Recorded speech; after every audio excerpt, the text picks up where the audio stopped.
Bonjour et bienvenue sur le podcast One Thing in a French Day. Aujourd'hui, lundi 31 août 2020, cet épisode, le numéro 1887, s'intitule « Le 1, pain et vin ».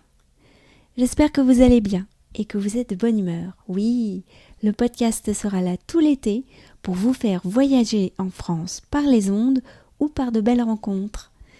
Pour soutenir le podcast, abonnez-vous pour recevoir le texte du podcast ou plus sur onethinginafrenchday.com.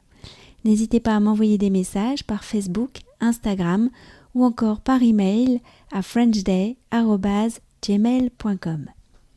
Je m'appelle Laetitia, je suis française, j'habite près de Paris et je vous raconte au travers de ce podcast un petit bout de ma journée. Le 1, pain et vin. Le mercredi qui a suivi le départ de Michaela pour Montélimar, Félicia, Lisa et moi avons passé l'après-midi à lire au parc, allongés sur l'herbe, à l'ombre, loin du bruit du chantier sous nos fenêtres. Je crois que j'ai même dormi un peu. Puisque nous étions mercredi, nous avions acheté nos journaux, Spirou pour les filles et Le 1 pour moi. Celui que j'avais acheté à la gare était le premier d'une série de 3 numéros consacrés au ferment. Le pain était suivi du vin qui serait lui-même suivi du fromage. 3 sujets très intéressants, n'est-ce pas ? Le principe du 1 est d'offrir ces colonnes à des avis différents sur un même sujet. Le premier que j'ai lu m'a été prêté par Olivier, le mari de Caroline, à propos de l'homéopathie. J'avais été moyennement emballée. Finalement, les arguments sont toujours les mêmes et sont assez inintéressants. Le numéro sur le pain m'avait plutôt bien plu. L'article du meunier Alexandre Viron sur la création de la baguette tradition remet bien les choses en perspective. Par contre, l'article de Steve Kaplan ne m'a clairement pas plu. Non, les gens ne vont pas acheter des baguettes ordinaires sans goût avec une bouteille de bon vin à la main. J'étais donc curieuse de découvrir le numéro consacré au vin. Eh bien, il m'a plu aussi. Je regrette seulement qu'il n'y ait pas eu les paroles d'un vigneron ou d'une vigneronne pour nous parler de son métier.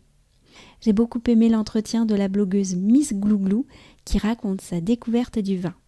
Dans celui de l'œnologue Jacques Puiset, j'ai aimé son explication du terroir et le fait qu'il classe les vins selon les moments précieux ou les moments simples. Cette classification des moments en a fait remonter 2 très récents à la surface de mon esprit. Sans cet article, je n'y aurais peut-être pas repensé. À la table du goût des autres, dans le Jura, nous avons pris un verre de Savagnin. C'est un cépage typique du Jura. Le vin avait été élevé sous voile. Cela lui donne un goût particulier. Eh bien, ce vin, dans cette ambiance de restaurant sympathique, m'a énormément plu. Au moulin du Pont des Vents, lors de la journée pain, pour accompagner notre déjeuner, il y avait une carafe de Côtes-du-Rhône. Mon père aime beaucoup ce vin, et je crois que moi aussi maintenant. Je me demande si cet épisode réveillera des souvenirs vineux en vous. N'hésitez pas à m'écrire pour les partager. One Thing in a French Day, c'est fini pour aujourd'hui. Je vous retrouve mercredi pour un nouvel épisode du podcast. À bientôt, au revoir.